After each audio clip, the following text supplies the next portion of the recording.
우리 다 함께 묵상하심으로 1월 23일 청소년부 주일 예배 올려드리겠습니다.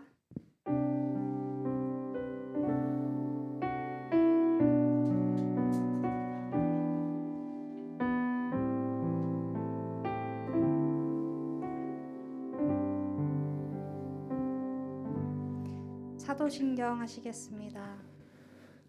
전능하사 천지를 만드신 하나님 아버지를 내가 믿사오며 그 외아들 우리 주 예수 그리스도를 믿사오니 이는 성령으로 잉태하사 동정녀 마리아에게 나시고 본디오 빌라도에게 고난을 받으사 십자가에 못 박혀 죽으시고 장사한 지 사흘 만에 죽은 자 가운데서 다시 살아나시며 하늘에 오르사 정령하신 하나님 우편에 앉아 계시다가 저희로서 산자와 죽은 자를 심판하러 오시리라. 성령을 믿사오며 거룩한 공예와 성도가 서로 교통하는 것과 죄를 사하여 주시는 것과 몸이 다시 사는 것과 영원히 사는 것을 믿사옵나이다. 아멘.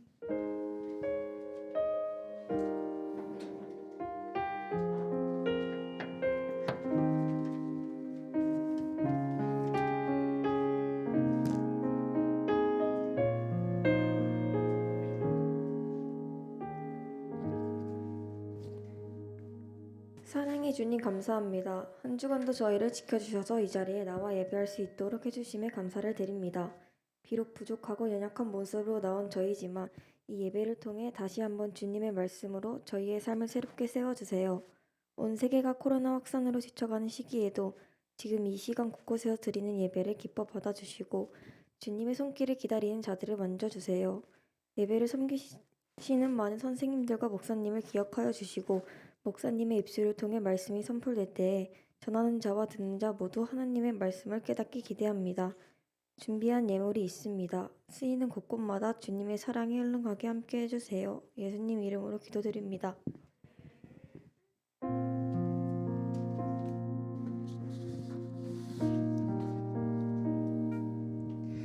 할렐루야. 아멘. 아멘. 한 번 더 할까요? 할렐루야. 아멘. 아멘. 제가 콘티를 뽑으면서 곡을 뽑으면서 사실은 양육 선생님한테 부탁을 좀 드렸어요. 여러분이 하고 싶은 찬양이 혹시 있나? 그렇게 해서 사실 오늘은 특별히 여러분들이 청소년부 학생 여러분들이 그리고 선생님들이 저희에게 추천해 주었던 찬양들을 좀 구성을 해서 함께 찬양을 하려고 해요. 그러니까 오늘 더 큰 목소리로 더 뭔가 액티브한 마음으로 함께 찬양을 해야 되겠죠? 감사합니다. 여러분한테 질문을 하나 할게요. 여러분은 자연을 보고서 아름답다고 느낀 적 있어요? 있으면 있다고 이렇게 하고 없으면 없다고 해주세요. 있죠. 근데 사실 저는 중고등부 때 사실은 자연을 보고 이쁘다고 생각한 적은 별로 없는데 이제 조금 나이가 들다 보니까 아직은 아니지만 많이 먹진 않았지만 정말 자연이 아름답다고 느낌이 들더라고요. 그러고서 제가 생각을 했어요. 왜 불신자도 믿는 사람도 자연을 보고 아름답다고 생각할까?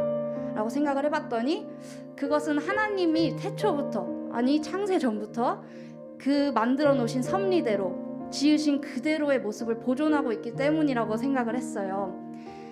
제가 성격이 되게 안 좋아서 몇 년 전에 같이 이제 중고등부 친구였던 한 남자 형제를 굉장히 미워하던 시절이 있었는데 어느 날은 수요 예배가 끝나고 앞에 나와서 저희는 이렇게 무릎을 꿇고 통성 기도를 했어요. 근데 앞을 딱 봤는데 그 친구가 막 가슴을 치면서 울면서 회개를 하고 기도를 하는 걸 봤어요.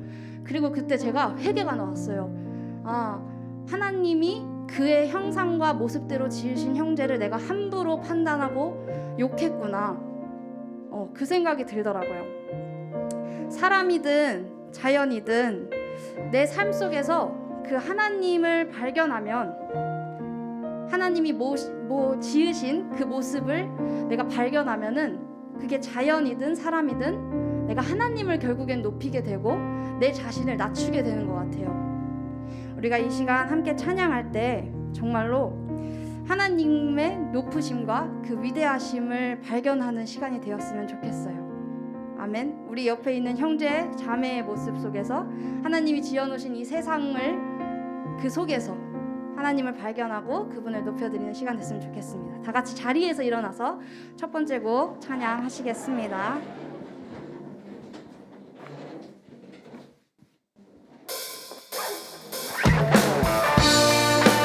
박수 치면서 함께 찬양하시겠습니다. 우리 내 영혼을 깨우는 마음으로 몸을 조금 오버하면서 움직여도 좋을 것 같아요. 주 하나님, 주 하나님,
자리에 앉으셔서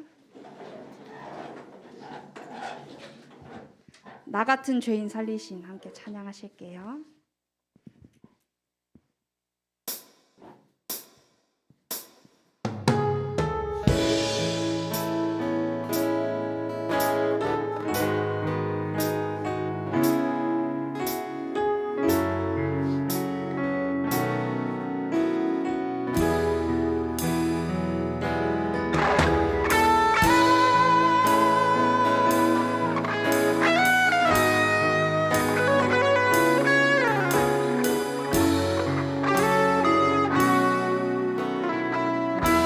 나 같은 죄인 살리신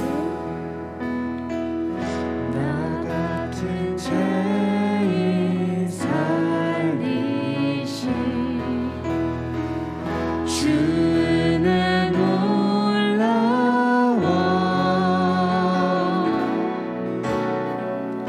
잃었던 생명 찾았고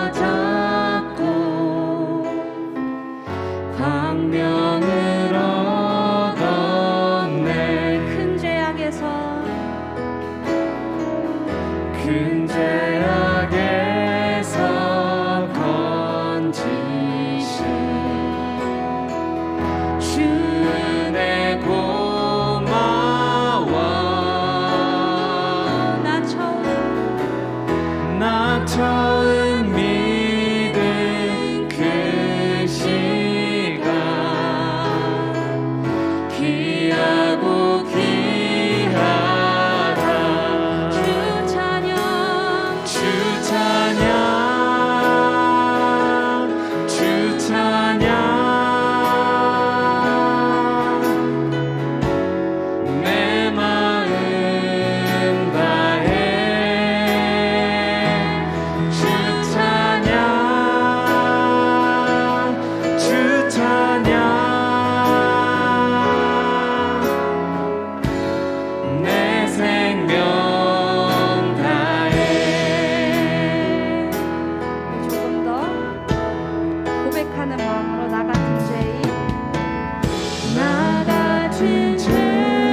예수 그리스도 다시 오실 그 사랑 죽음도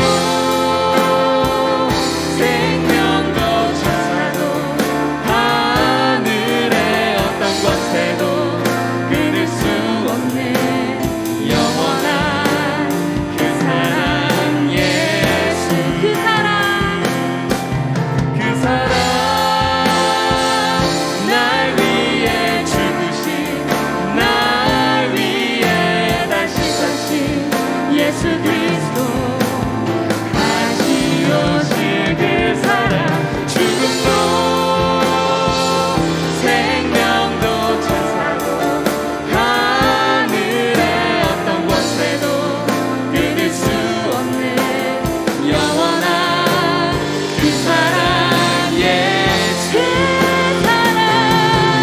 그 사랑 날 위해 죽으신 날 위해 다시 사신 예수 그리스도 다시 오실 그 사랑 죽음도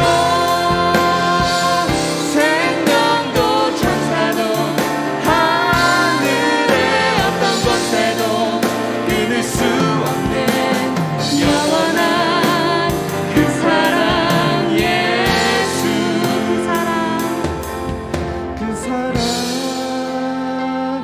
날 위해 죽으신 날 위해 다시 사신 예수 그리스도 다시 오실 그 사랑 죽음도 생명도 천사도 하늘의 어떤 권세도 끊을 수 없는 영원한 그 사랑 예수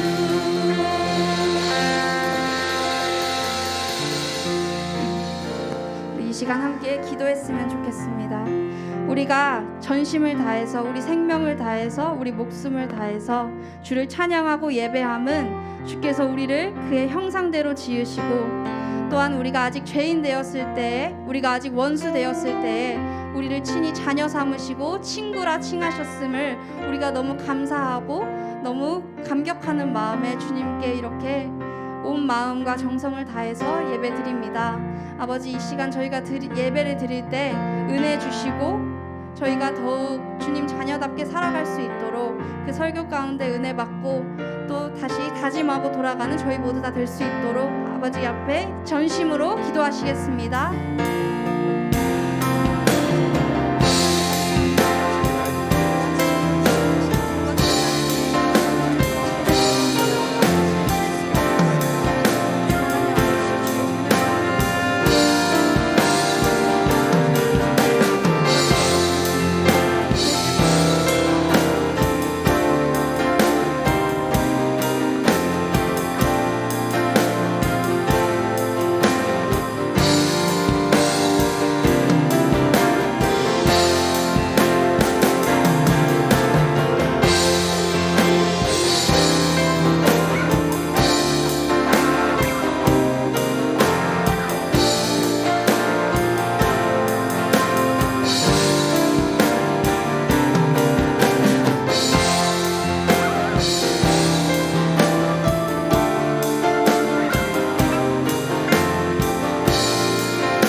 사랑의 하나님 아버지, 감사드립니다. 오늘도 이렇게 주의 전에 나와 또한 각자의 처소에서 하나님의 이름을 부르며 찬양드리며 경배하며 경외할 수 있는 예배의 시간을 허락해 주셔서 감사드립니다. 하나님, 이 시간 또한 부족한 자의 입술을 통하여 하나님의 말씀을 듣습니다. 그럼에도 불구하고 성령님이 도와주셔서 듣는 이 하나님의 말씀이 듣는 이들의 마음 가운데 깊이 잘 심겨져 믿음의 뿌리가 온전히 잘 내림받는 귀한 역사가 일어나는 시간이 되게 하여 주시옵소서. 예수님 이름으로 기도드렸습니다. 아멘.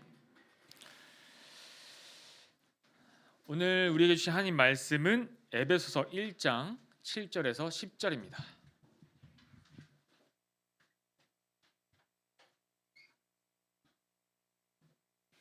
에베소서 1장. 광현아 찾았어? 말씀 찾고 7절에서 10절.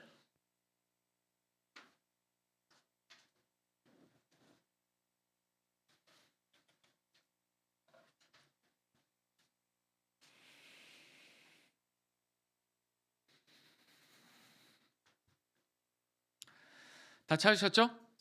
우리 중학교 친구들부터 해서 이제 고등학교 선배님들이 번갈아 가면서 봉독하도록 하겠습니다.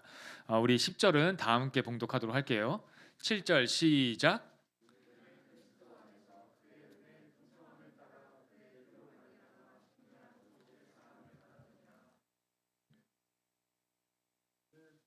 고등학교 선배님들 8절 정신 차리고 시작.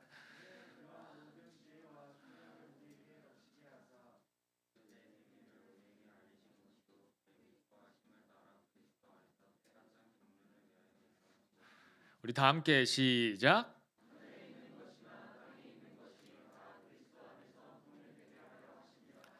아멘.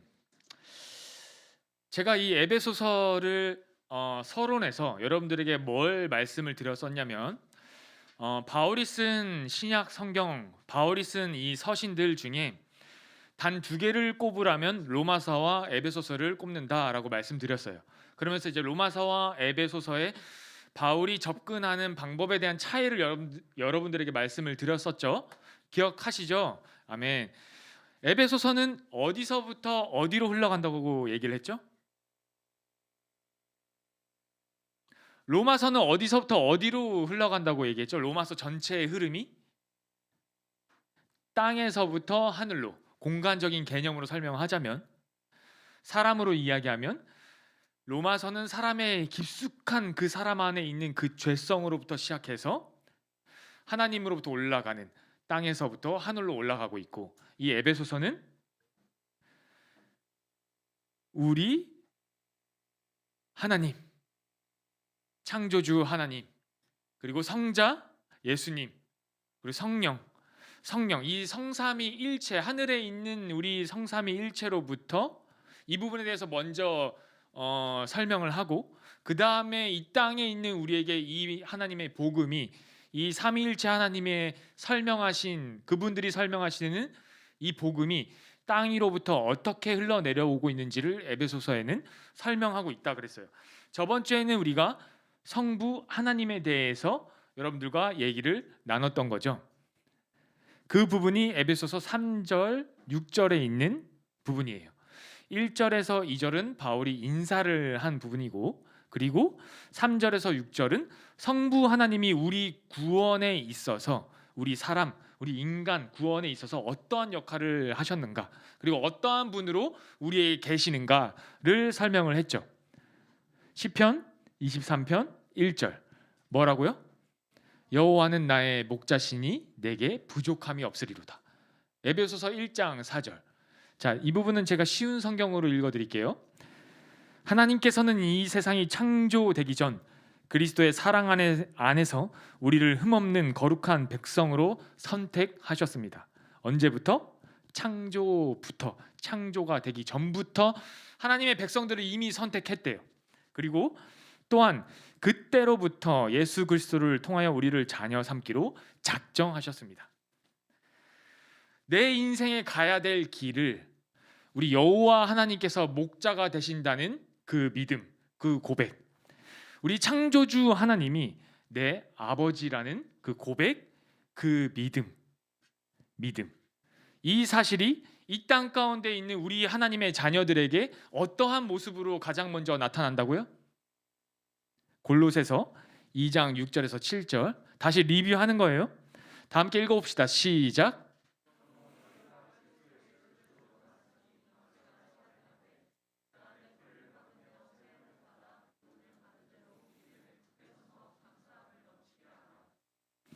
7절을 쉬운 성경에서는 이렇게 쓰여 있어요. 그분 안에 깊이 뿌리를 내리고 그 위에 여러분들의 삶을 계획하시길 바랍니다. 가르침을 받은 대로 믿음에 굳게 서서 늘 감사한 생활을 하십시오.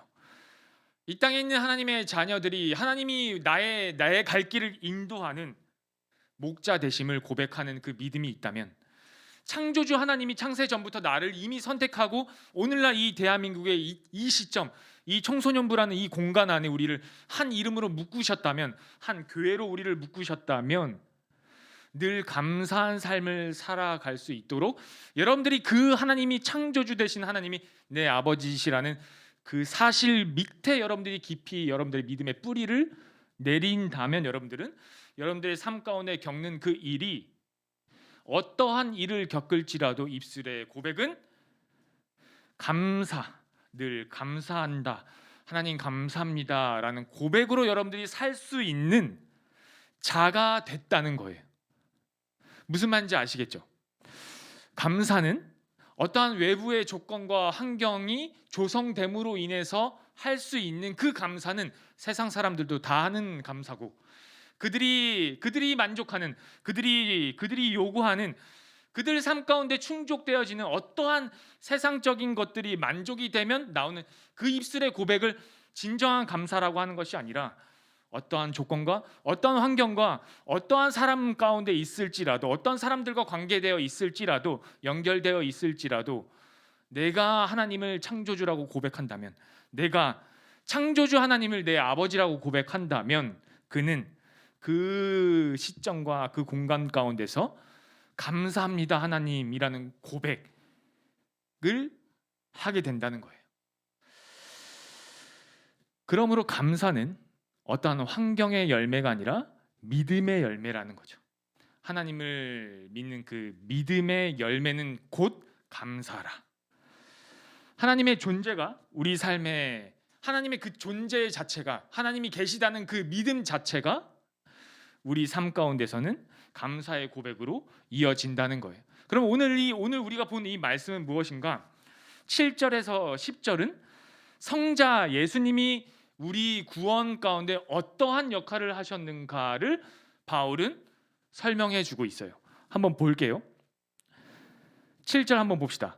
우리는 그리스도 안에서 그의 은혜의 풍성함을 따라 그의 피로 말미암아 속량 곧 죄사함을 받았느니라. 여러분, 바울 서신에 보면 이 속량이라는 단어가 예수님이 어떠한 일을 행하셨다라고 설명될 때 사도행전, 로마서, 갈라디아서, 에베소서, 골로새서, 디도서에서 바울이 주님이 하셨던 일을, 하신 일에 대해서 설명을 해 나갈 때 이 속량이란 단어를 빠지지 않고 넣어요. 그러면 이 속량이 도대체 뭔가? 속량이라는 단어는 원래부터 우리가 보았을 때는, 우리가 이 유초등부나 이 청소년부 와서 이 속량이라는 단어를 한 번쯤 여러분들이 어디선가 들었을 때는 뭘 통해서 들었냐면 말씀을 통해서 들었을 거예요. 여러분들 밖에 나가서 속량이라는 단어 들어본 적 있으세요? 쉽지 않았을걸요? 속량이라는 단어. 그런데 이 당시 속량이라는 단어, 이 바울 시대에 바울이 있던 시간과 공간 가운데, 로마가 지배하고 있던 그 시대 가운데 이 속량이라는 단어는 기독교인들의 단어가 아니었어요. 그럼 어디서 쓰인 단어였냐? 주로 시장에서 쓰이는 단어였어요. 그럼 시장 어디서 쓰이던 단어이냐? 그리스도께서 보세요. 그의 피로 말미암아 속량 곧 죄사함을 받았느니라. 예수님의 피를 얘기하고 있고 예수님이 하신 일에 대해서 그 가장 근본적인 일을 설명할 때 속량이란 단어는 바울은 빠지지 않고 넣는데, 이 속량이란 단어 자체가, 그런데 이 단어 자체가 흘러나오는 그 근원에 대한 그곳이 어디냐면 시장 바닥이라는 거예요.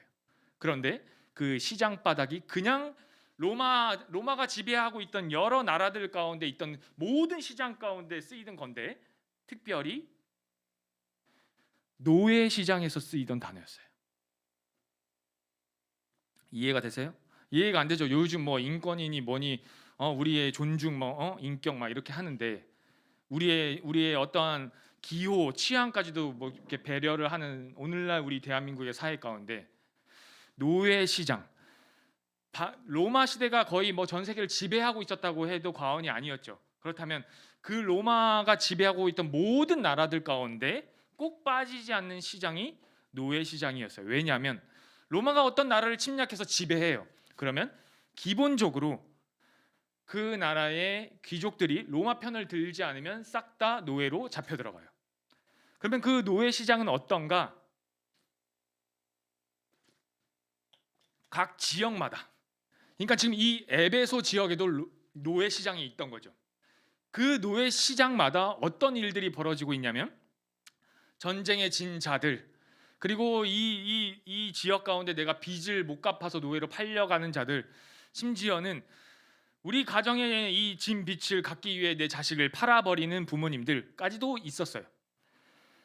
그 노예들이 어떻게 이 노예 시장에 나오게 되냐면 월요일은 남자 노예, 화요일은 여자, 뭐 수요일은 전쟁에 참여할 수 있는 건강한, 뭐 이런 식으로 우리가 마트에서 마치 고기를 사듯이 노예들이 노예 시장에 진열되는 시절이었어요. 월요일부터 일요일까지 다 날마다 새로운 이제 조건을 가진 노예들이 시장에 전시가 되는 거예요. 그러면 로마의 귀족들이나 노예를 살 수 있는, 집에 하인을 둬야만 하는 그런 사람들은 와서 그 시장에 들어가면 고르는 거죠. 시장 한 바퀴를 쭉 돌면서 오늘은 얼마고, 오늘은 얘는 저번 주에는 얼마였는데 이번 주엔 좀 가격이 떨어졌네, 얼마고.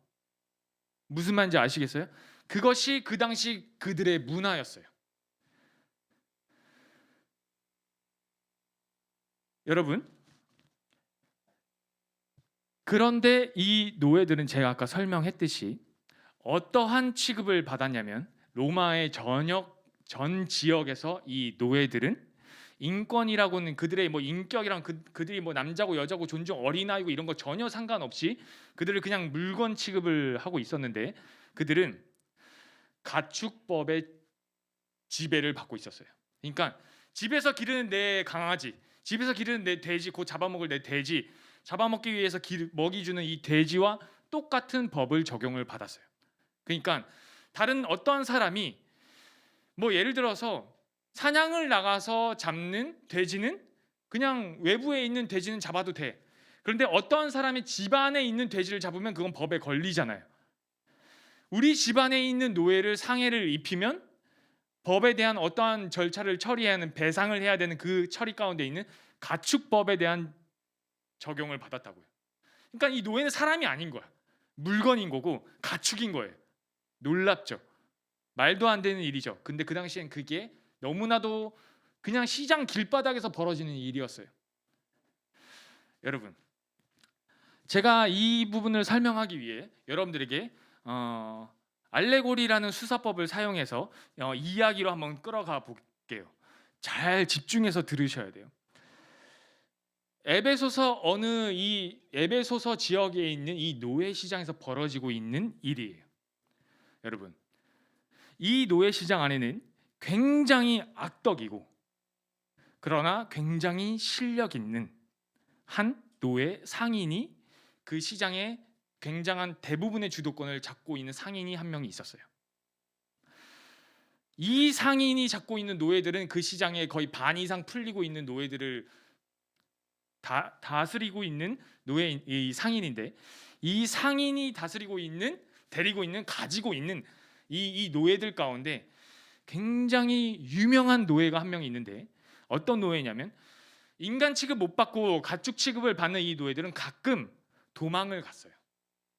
근데 곧 잡히죠. 잡히면 어떻게 데리고 오냐면 데리고 와서 FUG라는 라틴어로 도망자라는 낙인을 이마에 찍어버려요. 인두로 지진. 뭔 말인지 알죠? 인두, 여러분들 뭐 조선시대 봤죠? 이 드라마에서 인두 지지는 거. 쇠로 FUG라고 쓰여 있는, 도망자라고 쓰여 있는 낙인을 이마에다가 지져요. 조그맣게 보이게. 그러면 한 번 도망간 이 노예들은 다시 한번 어떻게든, 왜냐하면 내가 지금 이 지중해 어떤 한 나라에서, 나는 여기서 귀족으로 살고 있었는데 우리나라가 로마에 패망하면서 나는 노예로 잡혀갔어. 근데 귀족인데 나는 무술도 배우고 뭐 학문도 배우고 막 실력이 있어. 근데 뭔가 좀 이 상인을 보니까, 이 상인의 이 관리하는 체계를 보니까 이미 파악이 다 돼. 내가 조금만 노력하면 도망갈 수 있어. 해서 도망갔어.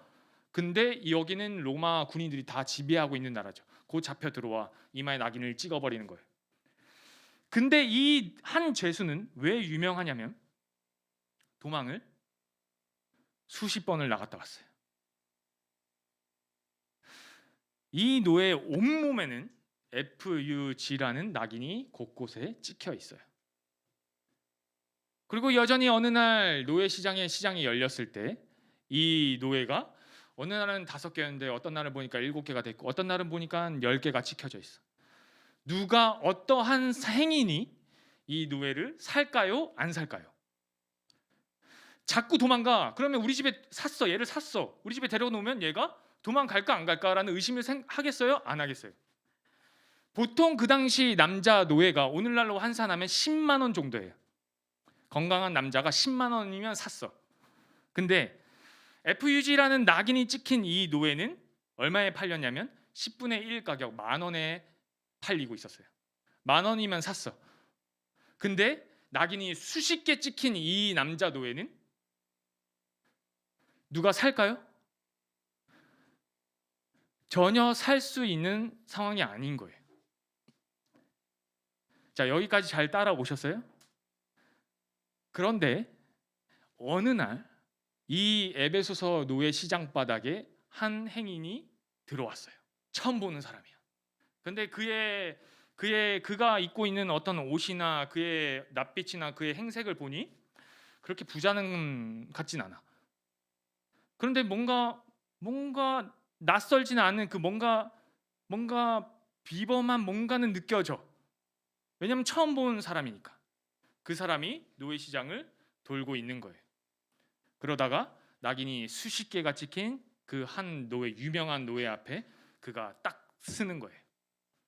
그 순간 그 시장 바닥에 있는 모든 상인들과 모든 사람들이 그 사람을 주목하기 시작했어요.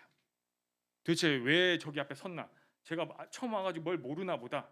심지어 그 노예의 주인이 악덕하고 실력 있는 상인마저도 놀래요. 왜 하필 내 노예들 중에 여기에 섰냐? 얘가 지금 처음 와서 잘 모르나 보다. 얘를 여기까지 따라오셨어요? 여러분, 이 악덕하고 실력 있는 노예 상인은 사단이에요. 그리고 수십 번 도망친 이 노예는 나와 여러분들, 곧 우리 자신이라고 한번 생각해 봅시다. 이 노예는 어떻게 도망칠 수 있었냐면 이 상인의 집에 이 감옥에 갇혀 있을 때 틈이 보였기 때문에 도망칠 수 있었던 거예요. 근데 놀랍게도 그 틈은 그 노예 상인이 살짝 문을 열어놨기 때문에 그 노예가 볼 수 있었던 틈이에요. 무슨 말인지 이해가 되세요? 잘 따라오셔야 돼요. 그 노예 상인이 노예 한 명을 지정해 놓고 얘가 도망갈 수 있는 틈을 계속해서 보여주는 거예요. 나머지 노예들은 싹 다 잘 관리하면서 걔는 악덕하고 실력이 있었거든. 근데 왜 그랬을까? 얘한테 FUG를 찍기 위해서? 그랬을 수도 있죠. 낙인을 계속해서 찍기 위해서. 왜 그랬을까? 모르겠어요. 노예를 전체 다 관할하는 그 와중에 자기의 힘을, 자기의 실력, 너는 그 수십 번 도망쳐도 내가 수십 번 잡아올 수 있어 라는 실력을 과시하기 위해서일 수도 있죠. 자기가 관할하고 있는 수십 명의, 수백 명의 노예들 가운데, 그 시장 가운데 유명한 노예가 있으면 무슨 말인지 아시겠어요? 그 상인이 데리고 있는 노예들 자체가 다 그의 관할 아래에 있는 자체가 유명한 노예가 있으면 야, 나 쟤 보러 갈래. 야, 오늘도 도망쳤다며? 걔 잡혀왔냐? 하면서 수많은 사람들이 그 상인의 시장 앞으로, 그 상인이 펼쳐놓은 매대 앞으로 모여들겠죠. 이 방법을 쓴 거예요. 노예 상인은 사단이라고 생각해보고 우리가 그 노예라고 생각해 봅시다. 사단은 틈을 보여주고 도망가기를 바래요. 그리고 곧 잡아와요. FUG라는 낙인이 찍혀요. 죄인이라는 낙인이에요.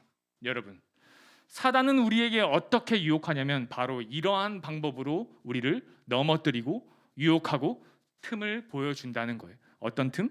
너 도망갈 수 있어. 나가봐. 너에게 세상의 맛을 보여줄게. 나가봐. 저기는 세상에 자유가 있는 곳이야.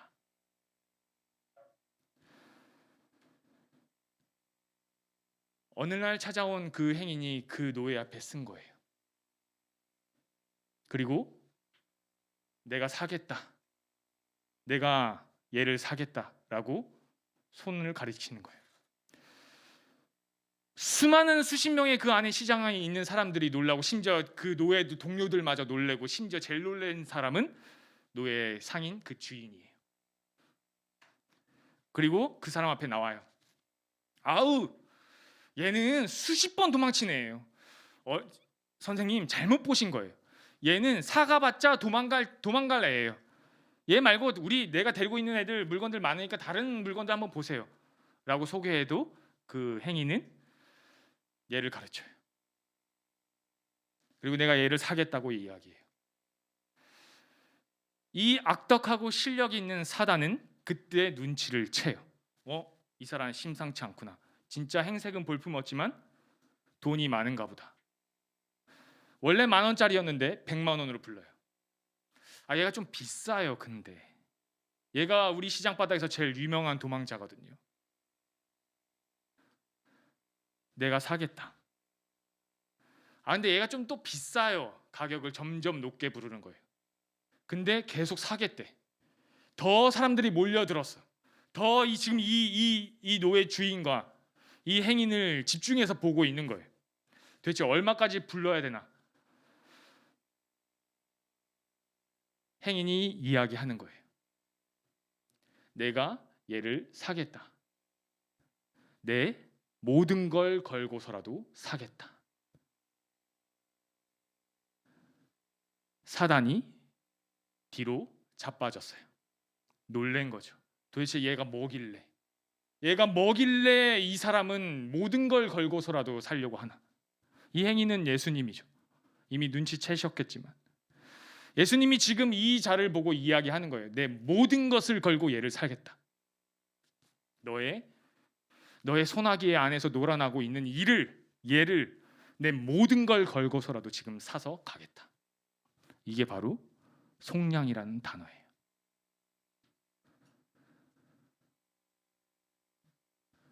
예수님이 우리를 위해서 치른 대가가 어떤 건지 아세요?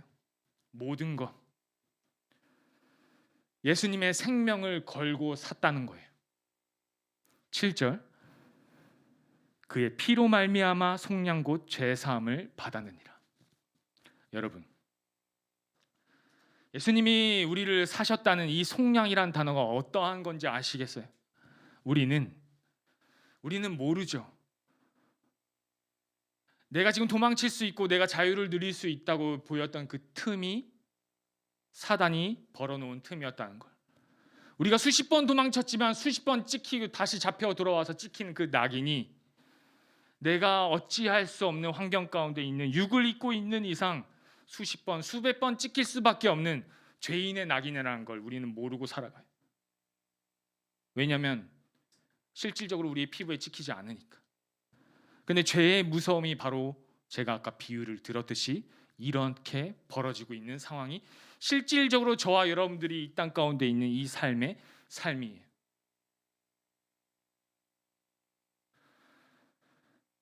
얘를 사겠다. 내 모든 걸 걸고서라도. 얘를 사겠다. 내 피값을 주고서라도. 저와 여러분들이 어떠한 은혜를 입은 자인지 여러분 한 주간 세상 가운데 나아가 살면서 스스로 벗어날 수 없는, 스스로 어찌할 수 없는 그 죄, 그 모든 것을 사하신, 그 모든 것을 용서하신 그 모든 것에 대해서 여러분들이 이전에 지어서 몰랐고 지금 짓고 있고 여러분들이 혹 앞으로 살아가면서 짓게 될 그 모든 죄까지 내가 다 사했다. 내가 다 치르겠다. 그 값을 내 피로, 내 생명으로, 내가 저 대신 내가 죽음으로써 내가 다 용서하겠다 라고 말씀하신 그 예수님, 우리 구원에 있어서 그렇게 역사하신 예수님, 그분의 이름, 그분이 하신 일, 그 은혜를 기억하며 한 주를 여러분들이 사시길 간절히 부탁드리겠습니다. 여러분 이 시간 기도하실 때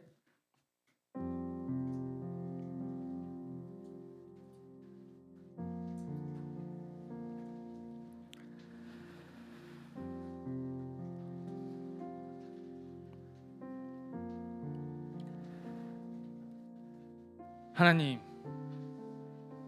나의 아버지 되신 하나님, 하나님이 창조주이시고 지신 이 세상 가운데 내 갈 길을 또한 인도하시는 분, 처음과 나중 되시는 그분, 어느 곳에서나 계신 분, 시간과 공간을 초월하신 그분이 내 아버지이심을 고백합니다. 주님, 제가 어찌할 수 없이 끊임없이 짓는 이 죄 가운데 있는 나를, 사단의 손아귀에 묶여 있어 그렇게 살 수밖에 없는, 죄의 노예로 살 수밖에 없는 그 삶 가운데 있는 나를 어느 날 찾아오셔서 당신의 모든 것을 내놓으시고 나를 사신, 나를 구하신, 나를 속량하신 그 은혜를 기억하기 원합니다. 비록 내가 매여 있는 시간과 이 공간이 너무 무거워서 다 깨닫지 못할지라도 내가 살아가는 날 동안 그 은혜를 점점 깨달아 주님의 은혜를 깊이 알아가는, 그리스도인을 또 닮아가는 그 하나님의 자녀된 자로서 살기 원합니다. 하나님, 나를 붙드시고 지켜주시고 또한 나를 속량해 주셔서 감사합니다 라는 기도를 다 함께 드리시겠습니다. 사랑의 하나님 아버지, 감사합니다. 그 은혜, 그 사랑에 힘입어 제가 오늘날 여기 있음을 고백합니다. 수없이도 찍힌 죄인이라는 이 낙인이 내 마음 가운데 있음을 아버지 고백합니다. 그럼에도 불구하고 모두가 손가락질하고 모두가 비웃고 너는 끊임없이 도망갈 것이고 너는 끊임없이 잡혀올 것이야 라는 그 사단의 계략 안에 우리가 있지만, 그럼에도 불구하고 나를 찾아오셔서 그 값을 치르시고 속량하셔서 나를 구원하신 그 은혜에 힘입어 제가 하루하루를 다시 말씀을 붙잡고 살아가길 원합니다. 주님을 따르고 주님을 닮아가는 그 삶을 살기 원합니다. 주님, 도와주시고 붙들어 주시옵소서.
지금 우리가 누리는 이 모든 것은 당연한 것이 아니라 십자가의 그 희생, 은혜로 말미암은 줄 믿습니다. 우리 함께 은혜 찬양하시겠습니다.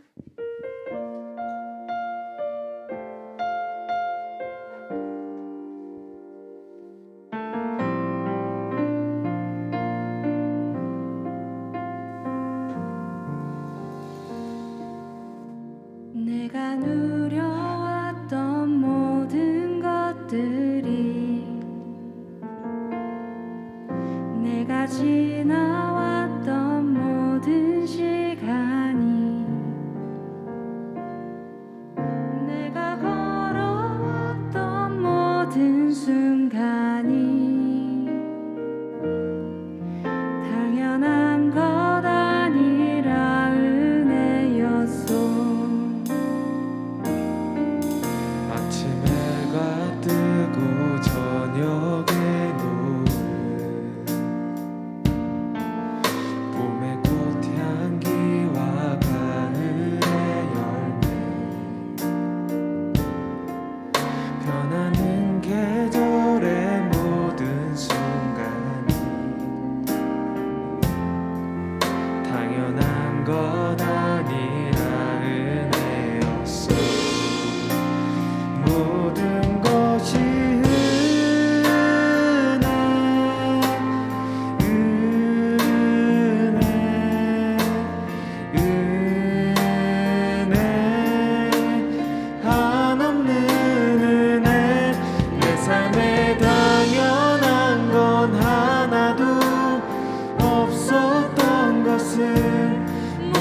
것이 은혜였소. 내가 이 땅에 태어나 사는 것, 내가 이 땅에 태어나 사는 것, 어린아이 시절과 지금까지 숨을 쉬며 살며 꿈을 꾸는 삶, 당연한 것 아니라 은혜였소. 모든 것이 은혜,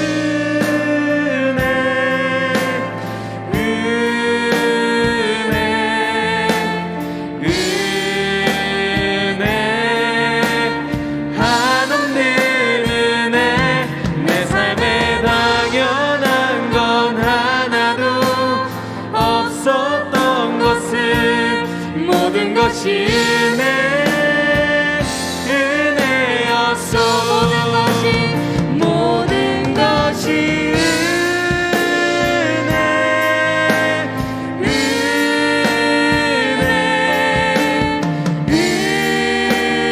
은혜, 한없는 은혜. 내 삶에 당연한 건 하나도 없었던 것을 모든 것이 은혜였소.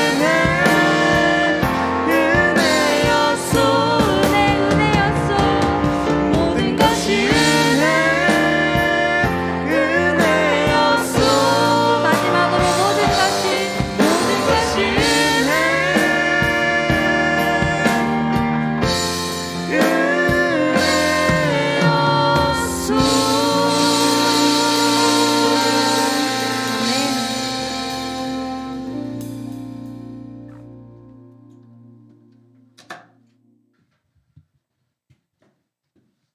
여러분, 이제 또 한 주를 여러분들이 속한 그 세상 가운데 나아가 삶을 살아갈 것입니다.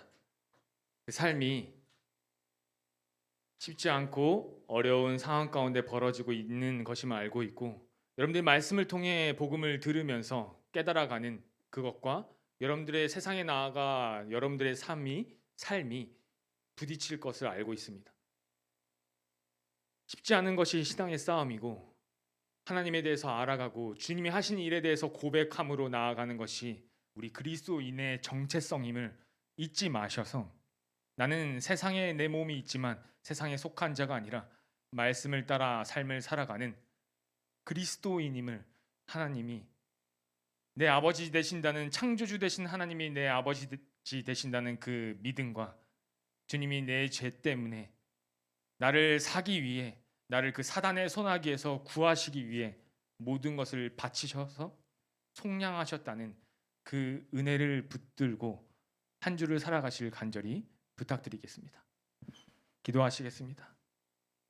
이제는 우리를 죄 가운데서 구속하여 주신 예수 그리스도의 그 은혜와 그 아들을 이 땅 가운데 보내주신 창조주 하나님의 그 사랑하심과 날마다 우리의 연약함을 애통함으로 도우시는 성령님의 역사하심이 예수를 닮아가고 예수를 기억하며 그 은혜 가운데 살길 소망하는 우리 청소년부 한 사람 한 사람 머리 위에, 그들의 삶 위에 지금으로부터 영원토록 함께 계실지어다. 아멘.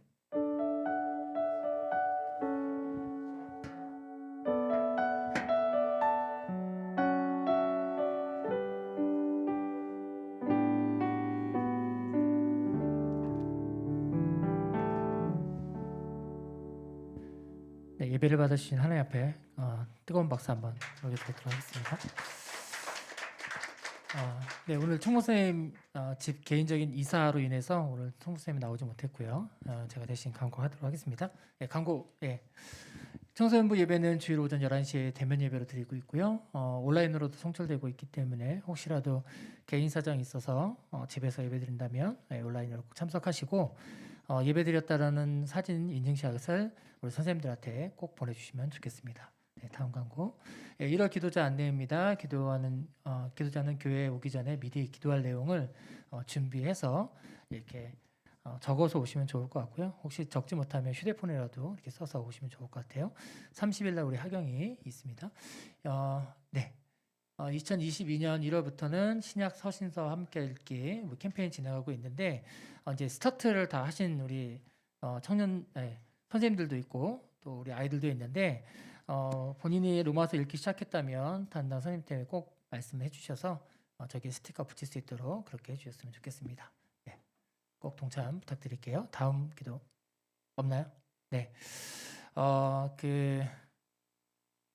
한 주 한 주가 굉장히 빨리 흘러가고 있고요. 또 여러분들도 아마 매스컴을 통해서 많이 듣게 되겠지만 뭐 변이 바이러스다 해서 뭐 사실 코로나19가 계속 이어지고 있는데 한 사람의 어떤 어려움이 아니라 가족의 어려움 또 이렇게 전체의 어려움이 되는 요즘 시대인 것 같아요. 그래서 개인 위생 잘 관리하시고 마스크 꼭 쓰시고 이렇게 생활하셨으면 좋겠고 혹시 몸에 이상이 있으시면 꼭 부모님한테 말씀 꼭 드렸으면 좋겠습니다. 새로운 친구들이 있어요. 근데 오늘까지는 이제 저하고 얘기를 좀 나눌 거고 다음 주에 이제 여러분들 앞에서 인사 나누고 이제 각 이제 반별로 이렇게 흩어질 텐데 다음 주에 한번 인사할 때 여러분들 뜨거운 박수 좀 해주셨으면 좋겠고요. 선생님들 잠깐 이제 예배 끝나고 본각 공부하실 때 아이들 좀 3, 4, 5 모여서 좀 이렇게 떨어져서 하시고 크게 얘기하지 마시고 어쨌든 좀 담소 나누실 때 마스크 꼭 활용하셔서 붙어있게 카메라가 있으니까 붙어서 이렇게 하지 마시고 조금 떨어져서 여기 회의실까지 좀 활용하셔서 하셨으면 좋겠습니다. 우리 서로 친구들 그냥 인사 한번 할까요? 오랜만에 봤는데 우리 앞에 옆에 보시면 안녕하고 각번별로 모이도록 하겠습니다.